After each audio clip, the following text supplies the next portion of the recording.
Hey Jonathan, you know that Black Friday is just a few days away, right? Yeah, I know. But do you know that cufflinks.com is having their best deals of the year on Black Friday, and that you can use code DUEL20 to get 20% off any order, including their Marvel and DC fashion gear, especially their mystery boxes, which are only $50 and make the perfect gift for the DC or Marvel fans in your life, particularly one such Marvel fan who may be related to you and would love it if he got one this season? Yeah, I know all these things. I mean, I'm no dummy. Cufflinks.com is definitely the place to get the perfect gift for any Marvel and DC fan this Black Friday. Oh, good. For a second, I thought you weren't going to get me a Marvel mystery box. Oh, I'm not. I'm getting you a DC mystery box. What? When it comes to the spirit of the season, it's not about the gifts you receive, it's about the gifts you give that come from the heart. You're right. How selfish of me. I can't wait to give you the gift of a Marvel mystery box from my heart. Ah, dang it! But then we can re-gift each other's gifts to each other from the heart. Ah, okay. Deal. Don't forget, guys, to visit our sponsor, cufflinks.com, this Black Friday for the best geek gifts. And use code DUEL20, that's DUEL 20, at checkout to get 20% off any order. That's cufflinks.com this Black Friday. On with the show.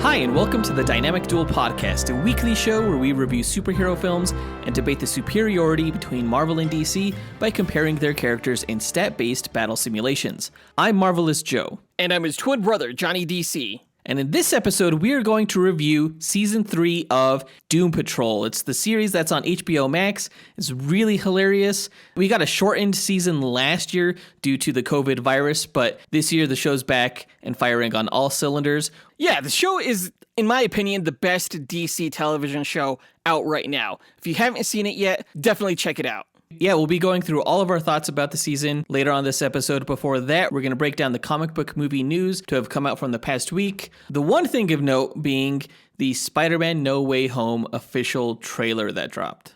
Lots to talk about there. Can't wait to get into it. As always, we list our segment times in our episode description, so feel free to check out the show notes if you want to skip ahead to a particular topic. Just a reminder, guys, that only the 4 most recent episodes of this podcast are available to the listening public. If you guys want access to over 250 episodes of archived content, including our Robot Man vs. Thing episode, our Doom Patrol Season 2 review, Elastigirl vs. Ms. Marvel, our Guardians of the Galaxy Volume 2 review, Negative Man vs. Cyclops, or our The Suicide Squad review. Be sure to subscribe to this podcast on Spotify or Patreon, both of which will provide you with an RSS feed to use in your own podcast app. And on Patreon, you also get bonus content, including bonus episodes, access to our Discord server, blooper reels, and more. It's only $2 a month to subscribe on Spotify or Patreon, and you can do so by visiting dynamicduel.com/subscribe, which is linked in our show notes. Real quick, we want to give a shout out to our executive producer, Salvador Hernandez-Contreras Jr., whose birthday is this week. Happy birthday! If I had to give you a gift from Marvel, I would give you Daredevil's heightened senses so that you could better enjoy your Thanksgiving meal. And I would give you Bruce Wayne's credit card so you could buy whatever you wanted. Actually, that's a pretty good gift. We also want to give a shout out to Salvador's daughter, Jasmine, who got straight A's at school this quarter. Yeah, A is for awesome. Congrats on that. And we want to give a shout out to the World Language Department at Lakeview High School in Chicago, and also the anime club there. Let's give it up for Salvador, whose job it is to shape the minds of the future. Not all heroes wear capes. Some of them are teachers. But with that out of the way, quick, to the No Prize. A No Prize is an award that Marvel used to give out up until the 90s to fans. Our version, the Dynamic Duel No Prize, is a digital award that we post on social media that I personally draw for those who we feel gave the best answer to our question of the week. Last week's question was in regards to the Disney Plus Day that happened a few weeks ago. We asked, what was your favorite news to come out of that event? And I forgot to post this question to several of our social media accounts, so we didn't get too many answers. Yeah, we have one honorable mention and the No Prize winner. Let's go ahead and run down those. Our honorable mention goes to Shane Habizin, who said, Hey Johnny, Shane. My favorite thing to come out of Disney Plus Day was Moon Knight, because I'm curious to see what Disney does with a character as brutal as Moon Knight. The guy that's literally ripped off a Faces guy before and shown it to him at the same time. So, yeah, join the Reddit. Bye. He's ripped off a Faces guy? No, he's ripped off a guy's face. It was Bushman's, if I remember correctly. He straight up carved that thing off with one of his crescent darts. It was hardcore. Dang. But I, too, am also curious how Disney Plus is going to treat a character as dark as Moon Knight, a character who would most likely would have been better served with the mature rated content on Netflix. Considering they have to keep such a violent character down to like a PG-13 level, it'll be interesting on what changes they make to the character's violence to suit that. Although I have to say the brief teaser we got looked pretty brutal. Yeah, that teaser got pretty dark. I'm not too worried. Shane, at the end of his message, did mention that people should join the Dynamic Duel subreddit. That's r/Dynamic Duel. If you guys are fans of the show and you want to speak with other fans about the show, and if you have a Reddit account, definitely subscribe to that sub. We want to give a quick thanks to Evan Tomke and Benjamin Alves for taking the time to visit our site and hitting the record button. Thank you, guys. Yeah, they both also gave the answer of Moon Knight. A lot of Moon Knight fans out there. But the winner of this week's No Prize goes to Michael Harold, who said, Hey guys, so I think what I'm most excited about is X-Men 97. It'll take us back to a time when Marvel was almost as good as DC with anything on TV, because they're not now. Probably won't ever be again, but they were pretty close back then, because original X-Men cartoon was amazing. Yeah, I totally remember Saturday mornings when X-Men and Batman the Animated Series were on the same network. It was glorious. Yeah, we 90s kids were pretty spoiled when it came to awesome superhero television shows, including The Adventures of Superman, Spider-Man, Static Avengers, Shock, Batman Beyond. A lot of great ones. But I'm particularly nostalgic for the X-Men cartoon, considering that played a large role in getting me into Marvel Comics in the first place. And we talk a little bit about that in our review of that cartoon that Jonathan and I did on the Blast from Our Past podcast. So if you guys haven't listened to that episode of their show, definitely go check that out. Again, it's the Blast from Our Past. It was one of the earlier episodes. The fact that they're bringing back that X-Men cartoon show, updated with modern stories and animation and everything, is just, it's going to be awesome. I can't wait. And the moment that theme song plays again for the first time, I'm going to do a happy dance. But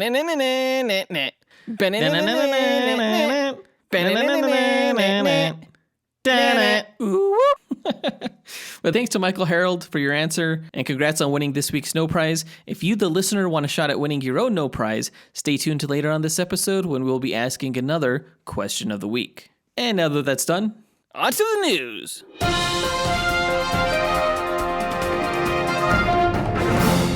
All right, this past week, we got the moment that we were all waiting for, the official trailer to Spider-Man No Way Home. Now, I've been waiting for this for a while. Like, these trailers are coming like really late in the game, considering that the movie comes out in just a month. So I was expecting a lot, and if you've been keeping up with the news regarding the film, everything that's been confirmed via leaks, then you probably weren't too surprised by anything that happened in this trailer, which was kind of disappointing on my part because I've been staying on top of a lot of this stuff. But I have to assume that for a vast majority of audiences, this was an incredible trailer that really showcased all the villains that are going to be in this movie. No, I'm with you. When I saw this, I totally thought we were going to get shots of Andrew and Toby. I was pretty disappointed because I felt like we really didn't learn anything new. But there's some tidbits in here that kind of clue you in if you're paying attention as to perhaps the direction they're going to go with these other Spider-Man and other things like that. Well, what were some of these clues that you saw? Well, I think the biggest one is towards the end, you see like Lizard, Sandman, and Electro going towards not just one focal point of Spider-Man, but it kind of looks like maybe they're each going towards their own individual attackers, maybe these two other Spider-Men. Yeah, that's the big rumor, is that this trailer has been edited to remove Toby and Andrew from that final fight against Electro, Sandman, and Lizard at the Statue of Liberty. Did you think it was kind of weird that in this movie they're kind of redesigning the Statue of Liberty to be carrying Captain America's shield? Yeah, that's fucking bullshit on behalf of Marvel. Like, they would be so lucky. I'm like, why mess with a good design? I don't think she needs to be holding that. But anyway, I digress. This was the first clear shot that we got of the Lizard and Sandman's face as well. And Electro's costume. I really like the update to his look where he's not blue anymore. You know, he looks like Jamie Foxx and he has like the Electro lightning mask effect. Yeah, I mean, Electro's costume has always been kind of weird in the comics, but they totally redesigned it perfectly for this movie. Yeah, a lot of the bad guys here have gotten some subtle redesigns, including Doc Ock, who looks like in his first appearance to have his standard arms from Spider-Man 2, but then they get upgraded with this red metal plating, which seems to imply that he finds and incorporates some sort of Stark Iron Man tech into his arms. And then we see Green Goblin, who initially appears in his standard, like, Power Ranger Spider-Man 1 outfit, but then we have a brief shot of him later on wearing the suit that we saw in the leaked concept art. Yeah, it has like a purple scarf hood thing, and he wears goggles. It's pretty cool looking. He has a satchel and utility belt. I like it. Yeah, it was good that they ditched the helmet. When you look like Willem Dafoe, that's the scariest look you'll need.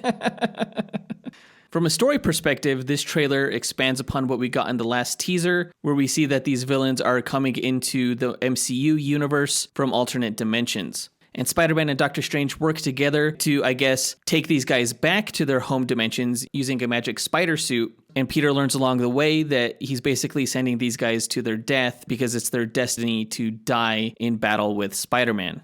Essentially, Spider-Man is stuck with the moral dilemma of sending these guys to their doom, and he chooses, ironically, to save the very villains that plague him. I'm assuming using this magic box MacGuffin that seems to play a role in the movie. Yeah, it's like a mother box. No, it's like a magic box. Okay. So essentially what you're saying is that Spider-Man has to Scooby-Doo this crap. I have no idea what that means, honestly. Me neither. It was weird. But I did like Zendaya's line about how she knows a magic word, please, to Doctor Strange. That was pretty good. The trailer does end a little bit ambiguously, where there's like a bunch of the purple scarring across the sky, and Doctor Strange is like, they're coming through and I can't stop them. It looks like that part is going to lead into the Multiverse of Madness movie. Yeah, some people have said that purple scarring kind of resembles like the timeline branching that we saw in Loki. I don't really see it, but maybe. It does seem like a strange moment to include in the trailer. It really looks like they're trying to imply that the multiverse really breaks through in this movie, but I think they're going to save the really crazy stuff for the Doctor Strange sequel. As far as surprises go, there is one scene in the trailer of J. Jonah Jameson next to a Daily Bugle van where he just looks like he's super pleased with himself. I think that might be a clue as to maybe the sixth member of the Sinister Six in this movie. Now, a few months ago, Joseph and I received a scoop from someone who we were able to confirm works with an actor from a previous Spider-Man movie, specifically the actor Michael Mando, who played Scorpion. And he revealed to us that Mando was recording scenes for this movie. Now, we don't know if this is going to be a cameo. We don't know if he's going to be like the sixth secret member or not. Just wanted to let you guys know. It does look like Scorpion does have a role in this film. Now, we're not in the scooping game by any means. We've been holding on to this for a while, but we figured now was a good time to let you guys know that.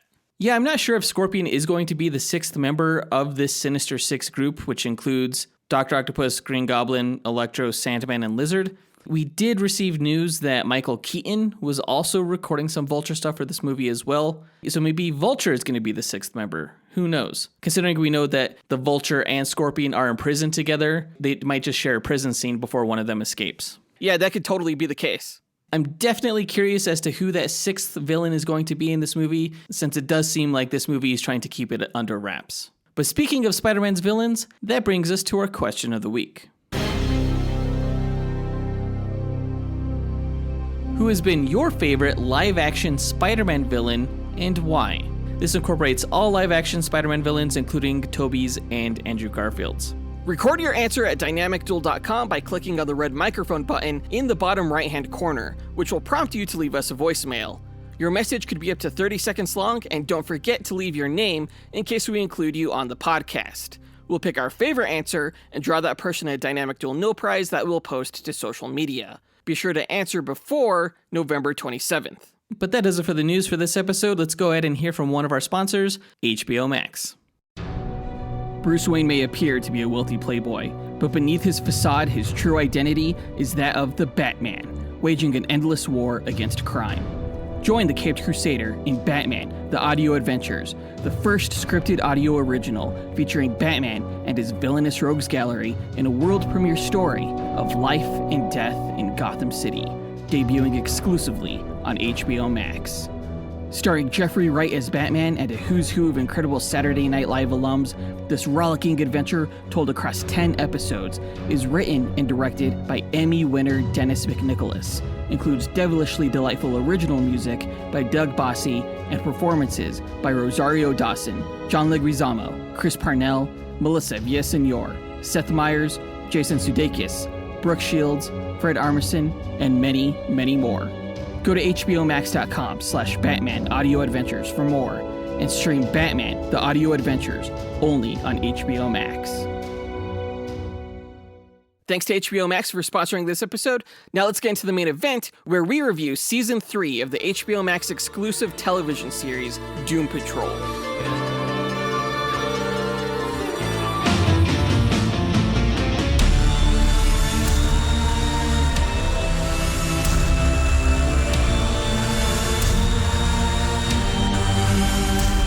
Okay, Doom Patrol recently wrapped its 10-episode third season recently as an HBO Max exclusive series. The show was originally a DC Universe exclusive back when that was a thing, and of the shows that originally debuted on that platform, Doom Patrol is without a doubt my favorite, and in my opinion, the best and most unique comic show on television as of this recording. Season 2 is fantastic. We rated it 4 stars, and we would have rated it higher if the season finale didn't end on such a cliffhanger, which it did due to COVID.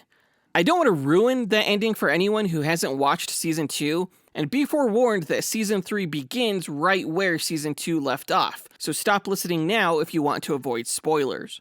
I highly, highly recommend watching the show. It is hilariously insane. It's just bonkers. Absolutely wonderfully bonkers. If you're still here, final warning. Okay, I was really looking forward to Season 3 because of how Season 2 ended. We were robbed of the team's final battle against the Candlemaker and their own personal imaginary friends. This confrontation is wrapped up in an incredibly unsatisfying way within the first few minutes of Season 3, and the season really doesn't get started, in my opinion, until episode 3 or 4, and from there, I mostly enjoyed the season. Yeah, the first 4 episodes were really dealing with the fallout of the death of Niles Calder. We don't really get into the main arc of this season until episode 5, which introduces the Sisterhood of Dada. Given that there are only 10 episodes this season, it does kind of feel like there's no real strong arc to this season. Well, I don't know about that. I think there's definitely an arc. While Season 1 introduced us to its cast and who they were, Season 2 explored what they were, namely the creations of Dr. Niles Calder, and how they came to redefine themselves in light of that information. Season 3 delves into why they are the way they are, which is a philosophical and introspective concept that the show has always dabbled with, though this season explores it more than the previous 2. And it's somewhat fitting that why is the theme of the season, since their adversaries this time were members of, like you mentioned, the Sisterhood of Dada. Dada is an art movement that questions the nature and purpose of art itself. Why does art exist? Why are artists expected to adhere to certain rules and techniques? Why is society the way it is? It asks tough questions while presenting itself as an art form that's contrarian and absurd, which I think can also describe Doom Patrol as a series. I wouldn't say the show is Dada, but it's very different from anything else out there in the superhero genre. It's often ridiculous while simultaneously tackling serious and very human topics like self-doubt, discrimination, and the nature of good and evil. The hallmark of this series as a whole is its ability to be simultaneously bananas while also being very deep. It's not often you get those two qualities in a single package. Yeah, it's pretty rare, and it's always really satisfying when it's done really well, which I think this show does really well, for the most part. I fully expected and was looking forward to an all-out brawl at the end of the season between the Doom Patrol and the Sisterhood of Dada, but the big, scary, eternal flagellation that everyone was worried about was ultimately a beneficial thing for humanity, establishing the Sisterhood not as a villainous group, but one trying to help and change the world.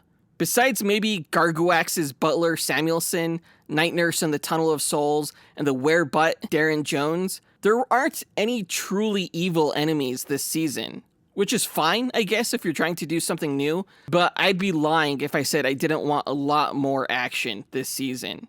whether it was the team against Candlemaker or against the Sisterhood of Dada or the Brotherhood of Evil. I just wanted Cyborg to fire his arm cannon like at least once.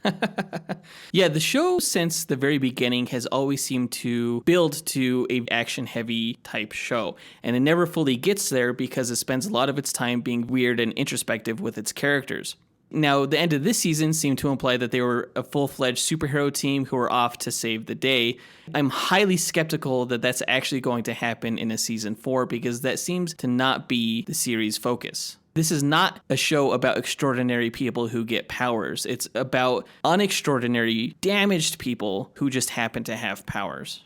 Oh, yeah, absolutely. And that's what keeps bringing me back to this show, and why it's still one of my favorites. It's the characters, which I think is rare for a DC property. We've mentioned several times on the show that character is much more of a Marvel focus. DC's heroes are these flawless archetypes, described as gods trying to be human, while Marvel's heroes are described as humans trying to be gods, right? For the most part. Right. The Doom Patrol characters have always been the outcasts of the DC universe, even before writers like Grant Morrison redefined the group. And I guess it makes sense that the team that inspired Marvel's own team of outcasts, the X-Men, would lean more in that direction. It does make me feel kind of stuck as to what exactly I want from this show. Do I eventually want to see them as the superhero crime fighters, or do I want to keep diving into their characters? I have to say by this point, we've gone pretty deep with each one, and I'm not entirely sure if the show can sustain itself by continually re-examining them. This season itself did seem to be spinning its wheels at some parts where I felt like these guys were learning lessons that they had already learned in previous episodes and previous seasons. They keep making the same mistakes over and over again, and it kind of makes those cathartic moments start to feel hollow when you don't see actual change. I don't think that they were learning the same lessons that they learned in previous seasons. I think this season made them confront new things, very new things. But it still doesn't change the fact that they are still tackling things about themselves specifically. So I could see where you would say that. These characters are extremely flawed. They're not just dealing with a single issue, they're dealing with multiple issues. And when it comes to, do I want this show to remain as introspective as it is, or do I want it to be pushed forward into like this action-packed thing? Honestly, I want both, and I think the only way HBO Max is going to get there is with an increased budget. I feel like the lack of action in the show speaks to the show's budget, which, come on, HBO Max, this is like your best ongoing show right now. You got to throw some of that Game of Thrones money at it. There were so many cheap approaches to the story. Yeah, a lot of fog. Yeah, right? And there was bad CGI and events that happened off screen, and it's kind of embarrassing for a show of this caliber. Because of the fact that the primary struggle with these characters is always more internal than external, the show has always had somewhat of a villain problem. Yeah, I would say no villain has been as good as Mr. Nobody from the first season. Yeah. Alan Tudyk nailed that role. I would love to see him return to the series. But you're right, the show really isn't about the villains. It's always been about whether these characters can finally get their shit together and become superheroes. And I think this season takes an immense stride forward toward their ultimate destiny. This is the least static season of the show so far. By the season finale, no one is the same character that they were in the season premiere. And they're all pretty much ready to become superheroes. Vic is basically now a normal human. Cliff is now a giant robot. Larry's new negative spirit is just a baby. Crazy Jane is no longer the primary persona. And Rita has finally accepted the responsibility that Chief gave her at the beginning of the season. The arcs this season churn a bit longer than maybe is necessary, like you mentioned. And I wouldn't say that they're entirely satisfying at the end. It's not necessarily where you want to see these characters end up, but it does make sense for the story the showrunners are trying to tell, I think, and it does set up an intriguing premise for season 4. And since we've established that this show is so much about the character of these outcasts, let's talk more about them in our character breakdown. Rita Farr / Elasti-Woman was played by April Bowlby, who, from season 1, has played this role to perfection. She has so much character as this time-displaced, self-doubting figure, Every line delivery, facial expression, and body movement is just a technical masterstroke, in my opinion, and totally appropriate for a character that is herself a classic actress. I don't think she knows who the real her is. I think it's always a performance. And it shines through in April's performance. Yeah, the performance is always subtly insecure, but that's perfect for an actress who's still discovering who she is. The fact that an actress can play an actress like that is definitely commendable. Oh yeah. Now last season, Rita played with the idea of becoming a superhero, but in the wake of the Chief's death, she realizes that she's not ready to take on that responsibility, shunning a literal call to adventure in the first episode. It takes her death and the arrival of the time-traveling Madame Rouge to inspire Rita to break out of her comfort zone and travel into the past, where she joins the Sisterhood of Dada and finds happiness in their carefree lifestyle and love in the character of Malcolm, aka Agent Exclamation Mark. By the time Madame Rouge betrays the Sisterhood, resulting in Malcolm's death, Rita has already found herself, essentially. She doesn't doubt who she is or what she wants anymore, and she begins a new arc that deals with vengeance and the line between good and evil. She straight up kills the brain at the end of the season with boiling water and tries to choke out Madame Rouge before she decides to do the right thing and help stop Cliff from accidentally destroying the city. I wouldn't be surprised if early on in the season, she's still struggling with towing the line between evil and good. Her arc was definitely the best of this season. She is absolutely in the place that I want her to be, and I hope that they don't mess with her character too much, and eventually everybody catches up with her. Yeah, from her time in the past, it even seemed like she got a much better handle on her stretching ability. Like, she was able to do that, like, almost effortlessly when she returned to the past. Yeah, well, because with the loss of her memories, she lost a lot of her insecurities. And her mental issues were what were really holding her back. Now, time travel in stories is always a bit sketchy, and Rita's time traveling in this series does raise the question of, like, why wouldn't Niles Calder have been more aware of her as a member of the Bureau of Normalcy? And what was the extent, if any, interaction with her initial self who got into the accident that transformed her into Elastigirl in the first place? Yeah, those are some pretty big plot holes. Niles Calder would have definitely known that he had worked with Rita Farr at the Bureau in the past. And if I'm not mistaken, Rita Farr's acting career took off in the 50s, so you would think that she would have started acting even before then, and Bendy would have seen her face on the silver screen. Perhaps. But paradoxes aside, it's good to see her as the team leader. I did think it was cool that they introduced the concept of, like, amnesia whenever they would travel, like, beyond their own timeline. I thought that was pretty cool. Moving on to Cliff Steele. From season 1, Cliff has been my favorite character on the show. I don't know if it's Brendan Fraser's voice performance, but the character is authentic and hilarious. During each episode, he, just like the audience, is like, what the fuck?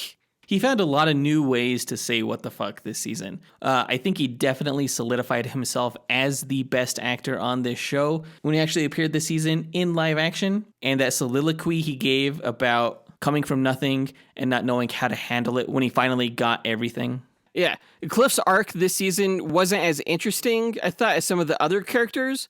And his irresponsible behavior took a notch off of his likability factor, I thought. Oh yeah, definitely. Now, Cliff's arc was about responsibility, specifically over his actions in the wake of learning he may have Parkinson's disease.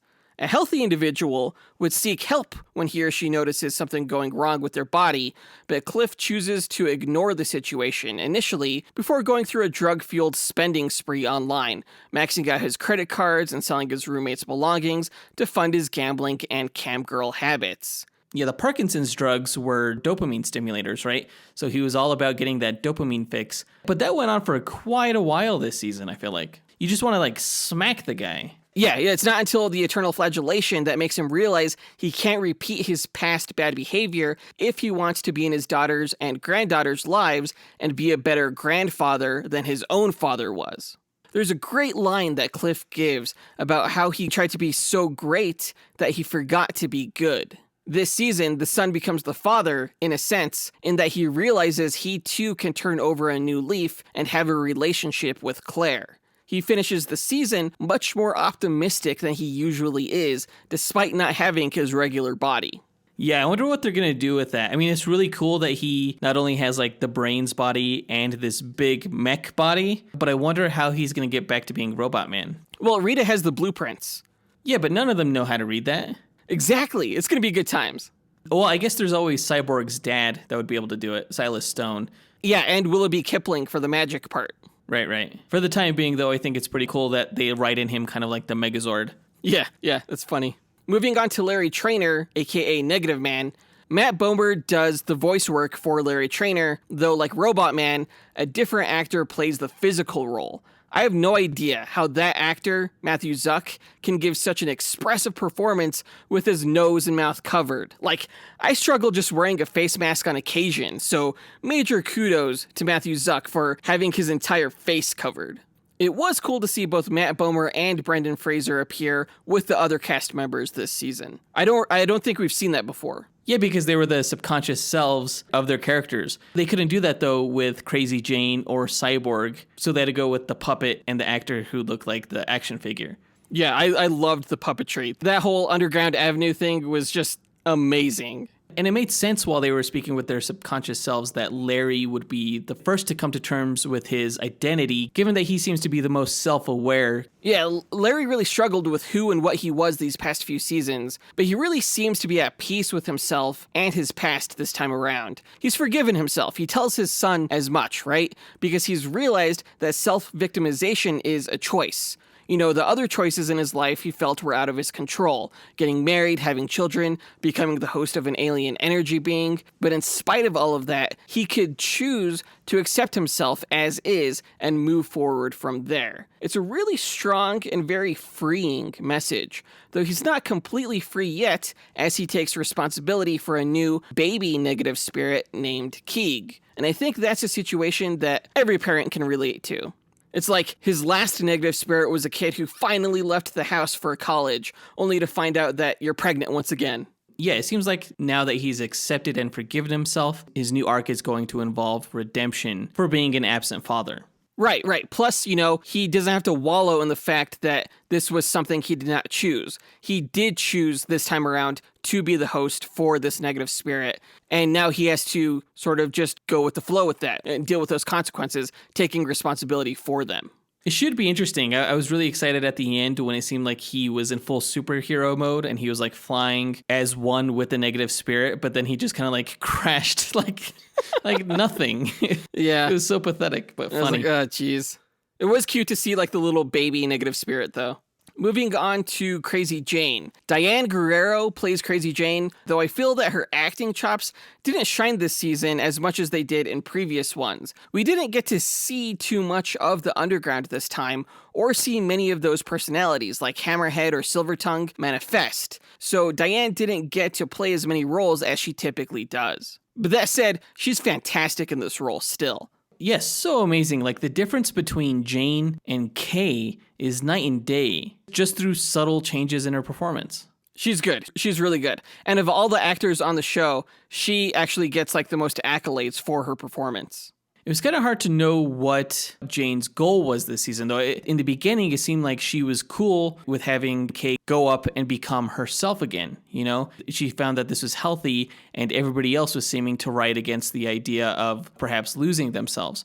But towards the middle of the season, it seemed like Jane joined the rest of the personalities in not wanting Kay to be her own person. And then toward the end, she flipped again. Well, it kind of seemed like Jane didn't really catch on to the fact that if Kay becomes well, then Jane essentially dies. It's not really until Kay tells her, like, I want you to die, that I feel like she kind of has a change of heart and is like, no, let's save the underground. Which isn't very heroic, you know? Which is kind of sad for Kay. Like, does she want Kay to be her own person, or doesn't she? Kind of. Maybe not so much with the puppet scene. I honestly think that was mostly just for laughs. And boy, did I laugh. But yeah, I guess you could definitely make the argument that she was inconsistent. I won't argue against that.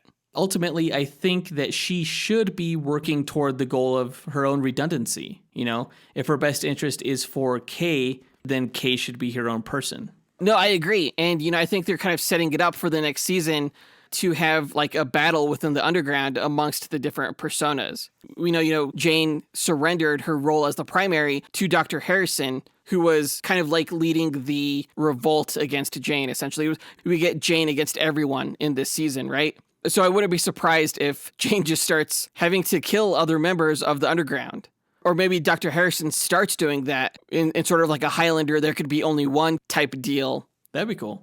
But we'll see how everything transpires in the next season. There's a lot that this season sets up for the next one. Jane's arc this season was pretty personal. Like, no one else on the team really got involved or helped her this time around, which I thought was interesting. Moving on to Cyborg, aka Vic Stone, he's played by Joyvin Wade. Now, Cyborg has, to me, always been more of a Titans character, but for some reason he works really well with the Doom Patrol characters. I thought Joyvin gave probably his best performance this season, though it probably helps when you can act without half of your face covered up. Oh yeah, totally. It was nice to see him without those prosthetics. Dude is jacked to all hell. Holy crap, he's huge. Yeah, way bigger than I thought he was going to be. He always came off as kind of like small and scrawny to me, and I thought it was just like, the cybernetic armor that was making him look jacked. But the dude was definitely built like a superhero. And I'm really curious, like, where they're going to take the character, considering, like, he doesn't have powers anymore.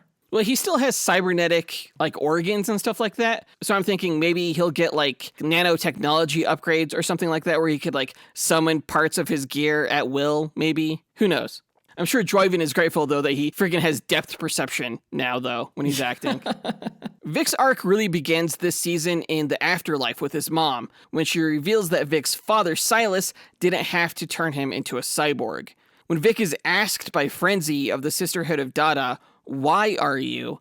Vic really can't answer because he wasn't the one who made the decision to become cyborg. None of the Doom Patrol members asked to be who they are, which is probably why his character fits in so well with the show. Ultimately, we learn that Silas chose to turn his son into a superpowered cyborg to protect his young black son from the horrors of racism, and to make a powerful black man that people could look up to. But Vic didn't want to be a soldier, and so he made the choice to cover and replace his outward cybertech with synthetic skin. He became powerless, but realized that he was still ready to help and join his team when they needed him. Yeah, I think this arc was actually really well written this season. All the reasoning they gave, from why his father made him a weapon, to why Cyborg was having an identity crisis, to why he would eventually want to get rid of the cybernetics, even though it seems like it was such a big part of his character beforehand, it all worked really well. Yeah, I agree. I was really happy with Vic's arc this season. To me, he was more interesting in this season than he has been in the past ones. Yeah, in the past season, they tried to make his character interesting by, like, giving him a love interest, which didn't work as well as his arc here. Moving on to our final character, Laura DeMille, aka Madame Rouge, who was introduced this season and played wonderfully by Michelle Gomez. From early previews of this season, I was worried that Michelle Gomez was going to be a replacement for Timothy Dalton on this team, and I wasn't quite ready for that. But I was surprised as to how well she gelled with the rest of the cast, and I think her performance really helped with that. The actresses on the show are so good. I don't get why all of them don't have Emmys yet. It was a little hard to buy her as like a 20-something-year-old and then like see her 30 years later as not really having aged that much.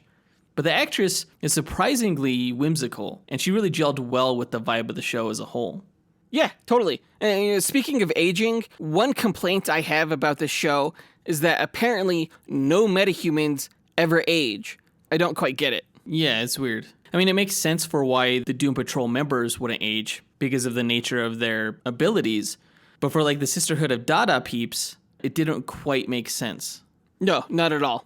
I guess with Madame Rouge, you could say that because she's a shapeshifter, she just always chooses to make herself look like a woman in her late 40s, early 50s. And I guess that would make sense. Yeah, no, that's true. Laura DeMille's arc involved remembering why she traveled to the future and finding Niles Calder. Over time, she realized that Niles had gotten her fired from the Bureau of Normalcy after she betrayed her friends within the Sisterhood of Dada. She was a recruiter for the Bureau and helped protect some of its superpowered recruits from becoming soldiers, forming the Sisterhood of Dada. After the horrors of World War II, Laura changed, and after getting fired, she joined the Brotherhood of Evil. By the time she realizes all of this and gets betrayed by the now retired Brotherhood in 2021, she has a change of heart, and, like the rest of the Doom Patrol, simply wants a fresh start. I think seeing what all of the other members were going through really helped her sort of empathize with these outcasts, like she had in the past. and just, want to be a good person, not want to make the same mistakes that she made, just like anyone else on the show. Yeah, her arc was to kind of find her way back to that weird clique. It was very cyclical and very interesting in that regard. Moving on to the plot breakdown, the first episode was called Possibilities Patrol. This season begins with Dorothy trapped by the Candlemaker, and after refusing to fight him, she emerges to find the Doom Patrol unwaxed and her father dead. He just died of old age, they said, but I think, part of it was like the heartbreak of seeing his daughter harmed by the Candlemaker. I was kind of expecting like a big knockout brawl between Dorothy and the Candlemaker from the end of season 2. I thought she was going to become this superhero type girl, but the way she kind of just like reasoned with the Candlemaker and talked it out with him made much more sense for the character. So it was kind of disappointing, but there was also something very true about it. I felt the same way. I kind of wish it would have gone on a little bit longer, but I didn't hate what they did here. I was surprised that Niles died. Yeah. I was like, I guess they couldn't afford him anymore? What's happening here? That's what I was wondering. Now, suffering from mixed feelings over Niles' death, the team wraps up their arcs from last season. Rita quits her play about the Blob Lady, Vic stops his girlfriend from blowing up a building, Jane and the Underground overcome Miranda, Cliff gets help from Ghost Chief in mending his relationship with his daughter Clara, Larry leaves Earth to visit the Negative Nebula in space, and Dorothy buries her father in the Yukon. The Chief leaves Rita in charge, but she rejects a warning that signals the arrival of the mysterious Madame Rouge. At the end of the episode, Willoughby Kipling unburies the Chief's body and takes his decapitated head. This whole episode was really just the season finale to season 2. Yeah, basically it was resolving everything that they had set up there. This season really didn't begin until episode 2, which was called Vacay Patrol. In 1949, Gargowax the Decimator is assigned by the Brotherhood of Evil to assassinate Rita Farr at a Codsville Mountain resort. Decades pass without any sign of her, and in the present, Rita, Cliff, Jane, and Vic decide to go to the resort to take their minds off of the Chief's death and their other problems. The team runs into Gargowax, who becomes aware of Niles' death and Rita's problems, and he decides not to carry out the assassination.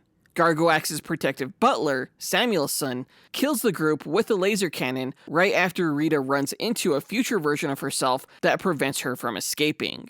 Larry, meanwhile, is sent back to Doom Manor from space without his negative spirit. Now, I do have one question about what happened in this episode, in that how did the Brotherhood know that Rita would be at that resort? They never quite explain it, other than a throwaway line from the Brain who's like, "Don't even ask me how I figured that one out." Which I kind of like chalked up to the silliness of the show in general. But I have to say, I liked the character of Gargowax. I thought he was hilarious. And I was really surprised when I saw that his little sidekick character was Pippin from Lord of the Rings. Yeah, Billy Boyd. That was a surprise too. I was like, I know that guy. I know him. I was also wondering, like, if the Brotherhood was disbanded in 2021, like, who sent the signal to kill the Doom Patrol? That's another great question, actually. Kind of a plot hole right there, considering that the Brotherhood of Evil didn't really have any desire to be evil anymore by that point. Right. I think this was actually one of my more favorite episodes of the season because it felt very encompassing of the series as a whole when you have the characters really down on themselves and selfish and trying to deal with their own shit before you see them have this like cathartic moment where they come together and embrace each other as a team, dancing together at the end, you know? And when you're on the high of that moment, they're tragically killed. Just the irony of everything as it flows out, I think, is what this series does best. And I felt this episode was exemplary of that. Yeah, it was definitely one of the better episodes this season, I thought, for sure. The next episode, episode 3, was called Dead Patrol. Dorothy returns to Doom Manor after burying her father to learn that Rita's, Cliff's, Vic's, and Jane's bodies were sent to Larry in shipping boxes. Not sure what to do, Dorothy turns to Danny the Street, who enlists the help of the Dead Boy Detective Agency. Larry and the Dead Boy detectives travel to the Tunnel of Souls to rescue the others, who themselves are being ushered into the afterlife by the souls of their parents or grandparents. As they escape death, however, they're chased by the ruler of the Tunnel of Souls, Night Nurse, who destroys the soul of Malcolm, Rita's future lover, whom she hasn't met yet. As they cross back over the river Styx, Night Nurse projectile vomits on all of them from the shore. I love that part where they're like, it's just vomit. Yay. That was great. That was great. At the end of the episode, Dorothy decides to leave with the Dead Boy detectives. And I gotta say, I really missed Abigail Shapiro as Dorothy this season. I missed her and Timothy Dalton as Niles Calder. Yeah, they were definitely a missing component to this Doom Patrol show. They were really like the heart of last season, and I felt that was kind of missing from this season because everybody here was just being a dick douche.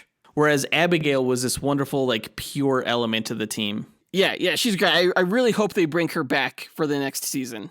And maybe Timothy Dalton. Well, I think that's where her arc is going. I think she is going to work with the detectives to bring back her father. Oh, that could totally work. And maybe Madame Rouge becomes like the main villain for season 4. Just so she has a place too, because I don't want to see Michelle Gomez leave either. Episode 4 was called The Undead Patrol, which was my favorite episode of this entire season.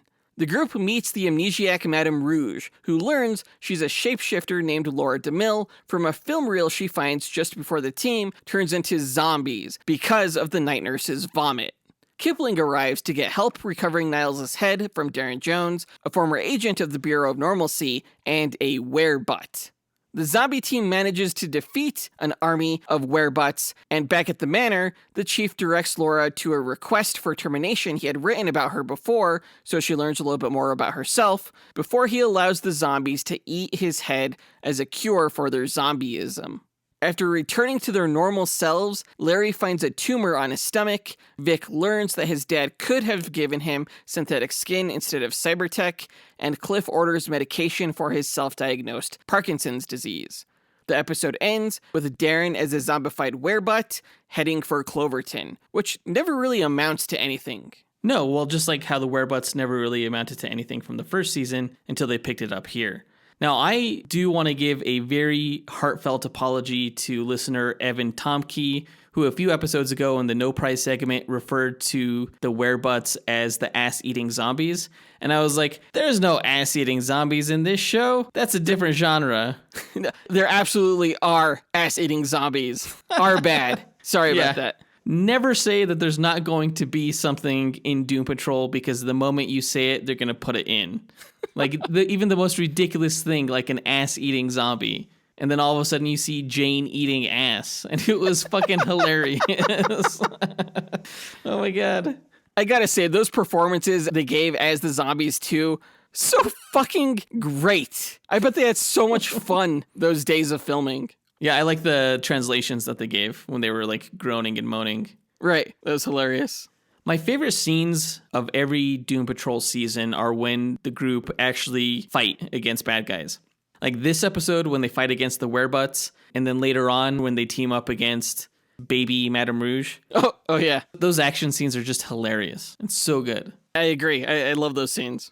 Episode 5 was called Dada Patrol. Now, after learning more about the Sisterhood of Dada, Lori rallies the Doom Patrol to go after them. Cliff, Larry, Vic, and Jane enter a fog where they meet Sleepwalk, The Quiz, Frenzy, and The Fog, members of the Sisterhood of Dada who psychologically manipulate them and allude to the eternal flagellation. Larry also finds his son, Paul, wandering through the fog. Meanwhile, Laura shows Rita that she's in the film reel she found earlier, leading Rita to believe she's a renowned time traveler. After the team returns to the manor, refusing to help Laura further, Rita steals the time machine. This is a weird episode. I wasn't quite sure they pulled off the mysteriousness of the Sisterhood of Dada. It seemed to be just weird for the sake of being weird, more than anything truly of substance. Well, that is Dada in a nutshell. I guess. You just literally described Dada. It just felt cheap, I think. So maybe Dada does feel cheap. I hate Dada. I'm not going to lie. I think it's dumb. I think art needs a reason. I think it needs a message. I think art for the sake of art itself is cheap. Yeah. But I was like, oh, like the candy shop, it's a metaphor for something, or like, the ice cream truck or like the bicycle wheel thing. It all means something that we're going to find out later. It all really meant nothing. It doesn't have to mean anything. Yeah, right. Yeah. And I guess that's the frustrating thing about Dada. Oh, yeah, for sure. And subsequently, the frustrating thing about this episode. If you're not frustrated by the Dadaism, you're not paying attention. Episode 6 was called 1917 Patrol. Rita emerges from the time machine in 1917 with amnesia. She's taken in by the Bureau of Normalcy and is assigned to the mailroom by the past version of Laura DeMille. Rita is befriended by other metahuman employees of the Bureau and is welcomed into their secret Sisterhood of Dada, founded by Laura. Rita forms a romantic relationship with one of the Sisterhood's members, Malcolm, aka Agent Exclamation Mark.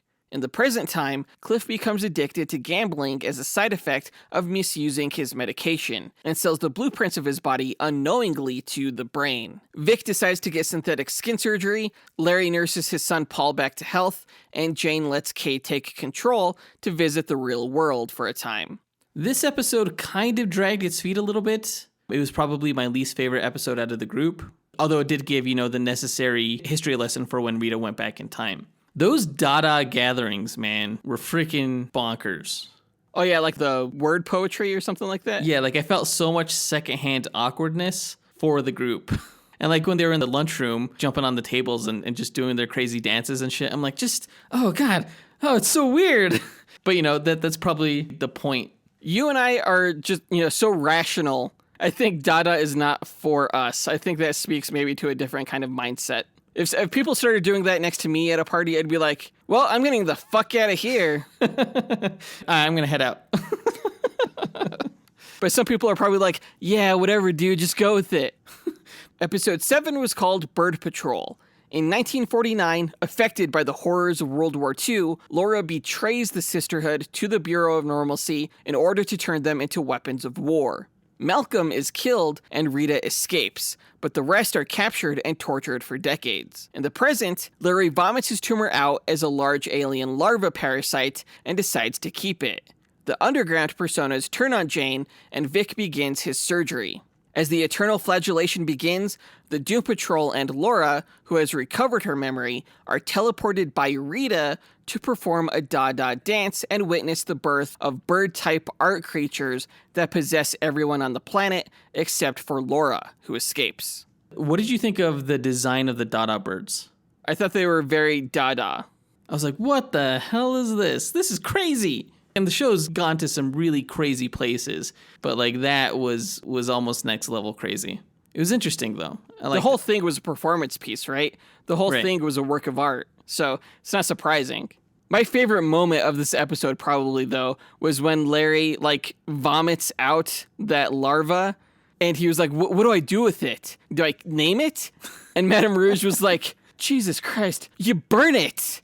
You burn it. She was just walking away like, you name it? Seriously? You burn it. You burn it. That was great. I laughed at that for sure. Great delivery. Yeah. Episode 8 was called Subconscious Patrol. In 1949, Laura joins the Brotherhood of Evil after being fired from the Bureau of Normalcy. Christened Madame Rouge, she takes a new time machine, reverse engineered from Rita's, into 2021 to steal the Chief's future technology for the Brotherhood. Rita follows her into the future with her time machine, regaining her memories and making a stop to prevent her past self from escaping death by laser cannon. In the present, meanwhile, the other members of the Doom Patrol have swapped places with subconscious versions of themselves from traumatic memories. Eventually, their real selves escape their memories and return to the real world, where they have cathartic, introspective conversations with their subconscious selves. After coming to terms with definitive moments from their past, their subconscious selves disappear, and the real versions return to where they were before Rita summoned them. Cliff's daughter catches him using her credit card to chat with a cam girl. Jane finds the underground empty. Larry rescues his larva from the woods, and Vic awakens from his surgery with new skin. Laura, meanwhile, confronts Rita outside. Now, it was really confusing to me when Vic woke up with his synthetic skin, because if everyone in the world went through the eternal flagellation, when did they have time to do the surgery? Right, yeah, I guess it was the doctor's subconscious selves that performed the procedure or something strange. I thought it was also interesting that the creation of the time machine was a paradox. Like, who actually created the time machine? I guess you could say the Brotherhood of Evil created it, but they created it based off of a design that was brought to them from the future. It is a paradox. That they had created. Yeah, it was interesting. I couldn't watch the next episode after this right away, which drove me mad because the end of this episode I thought was so compelling, given how different things were for all the characters. Yeah, right. Episode 9 was called Evil Patrol. Laura escapes her confrontation with Rita and finds the Brotherhood of Evil, the Brain and Monsieur Mallah, living in a retirement community in Boca Raton, where the Brain tasks Laura with kidnapping Robot Man's body. Rita tries to rally the Doom Patrol to take on the Brotherhood, but all of them are essentially powerless, making them incapable of saving Cliff when Laura infiltrates the manor. The Brain betrays Laura and places his own brain in the Robot Man body, ordering Mallah to kill Laura and destroy Cliff's brain. As the Doom Patrol travels to save Cliff from the Brotherhood, the team bickers over their current statuses, and Jane lets out a scream that destroys the bus after Kay is alone and threatened inside the underground. Now, one big thing stuck out to me during this episode, and that was, why did Rita need the Doom Patrol to take on the Brotherhood? Like, why didn't she just return to the Sisterhood of Dada for help with her revenge? That's a great question, considering the Sisterhood of Dada seemed to have the ability to do so. Even though they weren't warriors themselves, nor did it seem like they were as hellbent on revenge as she was, but you'd think they would be, considering they were, like, tortured for years. But the only thing they wanted to do was the eternal flagellation, and once that turned out to be kind of a nothing burger, they just kind of faded into superfluousness. Well, we don't actually know whether the eternal flagellation was a nothing burger. You know, it's implied that everyone on the world experienced it, but the show is too cheap to show that. The way that the Doom Patrol members were bickering on the bus, you would have thought that Rita would have had a closer connection by this point with the Sisterhood of Dada, having spent the last 30 years with those characters. Yeah, and it's weird that instead she chose to kind of corral these strangers to her to fight for her cause. Yeah, powerless strangers at that. Yeah. I also love the scene where the Brain points to this sign that he has, like, in his living room that says, Boca Raton means heaven on earth. It actually means rat's mouth. I was just laughing at that. The season finale, episode 10, was called Amends Patrol. As the Doom Patrol recovers from the wreck, the fog appears, and she and Rita debate over the results of the flagellation and how it affected Laura. Instead of killing Laura and destroying Cliff's brain, Mallah abandons them in the woods instead, disillusioned with returning to a life of evil. In the fog, Larry is unable to merge with the new negative spirit attempting to come out of the larva, so Vic offers to merge with it instead, and the two return to Doom Manor, where Larry can merge with the negative spirit in the safety of his radiation-proof bedroom. I wonder if, since they had teleportation ability through the fog, why Vic even had to absorb the negative spirit, and why they couldn't just teleport to the room where Larry could safely remove his bandages. They had to include that extra step there. That's a great question. I have no idea why they did that. It's almost like they were setting Vic up to get, like, some kind of new powers from the negative spirit, or some kind of, like, cybertech energy charge. I have no idea. Yeah, something like that.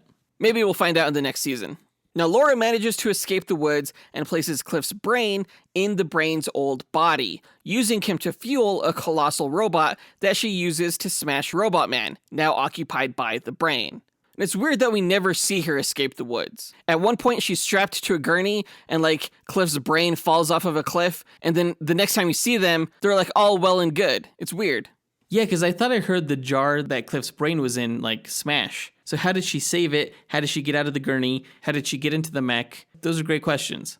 I mean, I guess Cliff's brain did fall into a pile of rubble that happened to have that giant robot, but that was pretty convenient. Yeah. But it was cool, you know, when he was in that form. It was cool. Yeah, and it was pretty satisfying to see the brain get smashed inside of Robot Man's body. I love the voice that they got for the brain. I don't know why. Just funny as heck. I also thought it was a great moment when Robot Man in his giant form apologized to Claire. And then he was like, oh, cops are coming. I gotta go. I accidentally stepped on a Prius on the way here. Rita finds the brain and kills him with boiling water. Back in the fog, the underground personas are hiding inside of it rather than risking death should Kay no longer need them. Jane makes a deal with Dr. Harrison for them to all return to the underground in exchange for surrendering her role as the primary persona. Cliff makes amends with his daughter in his giant robot body before returning to Doom Manor, where his Parkinson's causes him to go on a rampage toward the city. Rita chooses to stop Cliff over killing Laura, and the next day the team decides to stop a nutsack monster from destroying the Suez Canal, despite the fact that some are still powerless.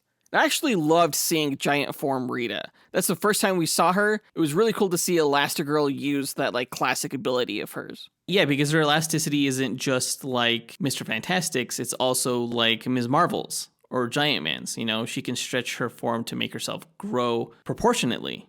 Right, and it just showed a mastery over her powers that she hasn't shown in the past. It was interesting why Jane chose to make a deal with the personalities when it seemed like she was probably better off not having the other personalities within the underground, given that they were trying to keep Kay in lockdown. This whole season, Jane just kept making weird choices that I feel like went against her and Kay's self-interest. Yeah, the realization that Kay wants Jane to die never really amounted to anything, because we never really saw Kay again after that. Yeah, the less we see of Kay, she's screaming because of the eyes in the underground, which I don't actually know what those were. No, I don't either. Interesting. That may be addressed next season, I'm guessing. Those are all the episodes. Overall, I would say that this season focused on introspection over action, but that's somewhat par for the course when it comes to this show, which still manages to be fun and heartfelt and enjoyable.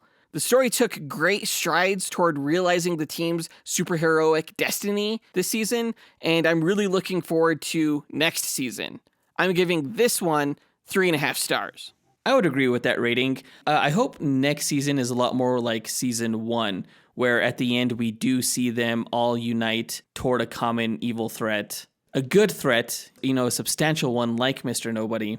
Maybe be a little bit less introspective and a little bit more superheroic. Yeah, I mean, since the Sisterhood of Dada didn't die or anything this season, Mr. Nobody was a member of the Brotherhood of Dada from the comics, so maybe he could come back along with them. It was the Brotherhood in the comics. The show changed it to the Sisterhood. I don't know. The show could do so many things. It could be so awesome. The show is never not entertaining. So I'll always recommend it. It's just too unique and beautiful not to. I agree. But that does it for this review. Let us know what you thought about Season 3 of Doom Patrol by writing to us at dynamicduelpodcast@gmail.com or by visiting us on Facebook, Instagram, or Twitter. You can find links to all of our accounts by checking out our show notes or visiting our website, dynamicduel.com. And on our site, you could also find a link to our Patreon page where we offer bonus content, including bonus episodes and duels, monthly live movie watch-alongs, collectible pin sets, and access to our Discord server. Check it out right after this episode. Our lowest tier is only $2 a month. Which is also the cost to subscribe to the show on Spotify. Subscribe now to access over 250 archived episodes of this podcast. Next week is going to be a duel episode. It's going to be our annual charity Christmas duel, where we usually pit anthropomorphic animal characters against each other. This year's duel was a last-minute inspiration by one of our patrons, Miggy Matangian, when he asked us who would be a good duel against Hitmonkey, who currently has a show on Hulu, to which I responded Gleek, because Jonathan has actually been trying to find a duel match for Gleek for a long time. Yeah, Gleek is the Wonder Twins' pet monkey. He was made famous by the Super Friends television show. Yeah, so it's going to be a monkey versus monkey fight where we're going to learn all about these characters and speculate on a battle, and then the week following, we are going to review the Hulu and Marvel original series, Hitmonkey.